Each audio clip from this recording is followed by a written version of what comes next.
Good evening, everyone. We're continuing with 3 minutes of Tehillim. We are up to Perek, Kuf, Lamed Beis, Psalm 132. In this Perek, David HaMelech says that he is not going to rest until he finds the Makam HaMikdash. If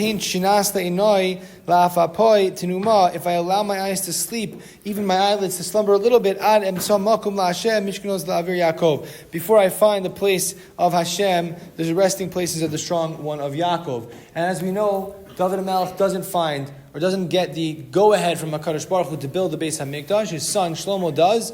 And this was perhaps a parallel to Moshe Rabbeinu, who his yearning was to go to the land of Israel and was never granted that request.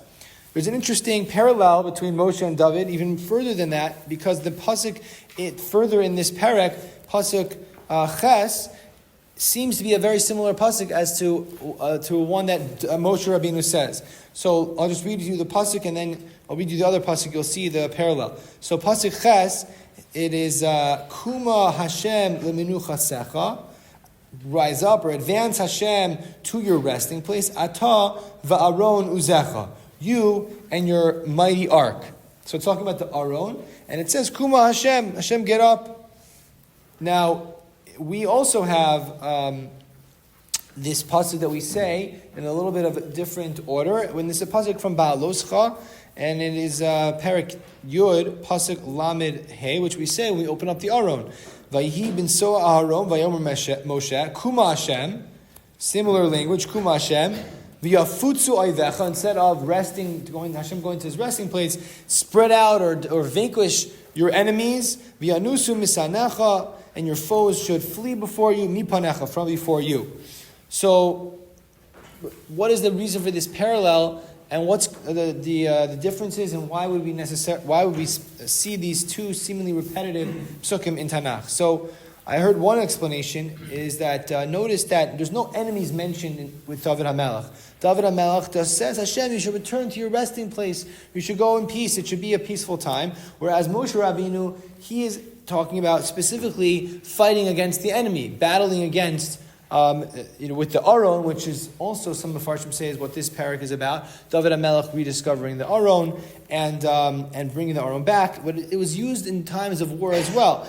And so that's one difference. One difference is that Moshe is talking about enemies, whereas David's just talking about Hashem going to a place of rest. And the second difference is that Moshe asks Hashem to do the work to specifically, the same language of Kuma Hashem, but it's specifically, again, to attack the enemies. Whereas David HaMelech, it's almost like he's saying that we're the ones who do. He says it, Ba'avur David Avdecha, it should be for me.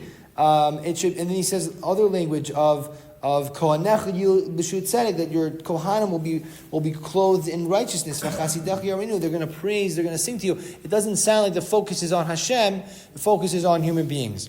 So one explanation I heard is the following. There's two ways to rid the world of negative forces. One is to chase them away, to push them aside, but at the end of the day, they haven't been vanquished completely. They're just defeated temporarily. Then they'll spring up. It's like a whack-a-mole. You whack one down, and then someone cuts up. Then you try to attack this enemy, and then the other enemy. That's one way to approach a fighting against evil. The other way is that the entire world becomes mitukan. It becomes a world which is filled with God's presence, and Hashem is at the center of the world, and then automatically, through a process of growth, the world recognizes good. So it's not I'm just fighting these, putting out fires, but rather the world itself becomes a place that is rectified and redeemed. So the difference that this Mefarish, I think it's a safe. I didn't look it inside, but I heard it outside of the Sefer Ma'amarim.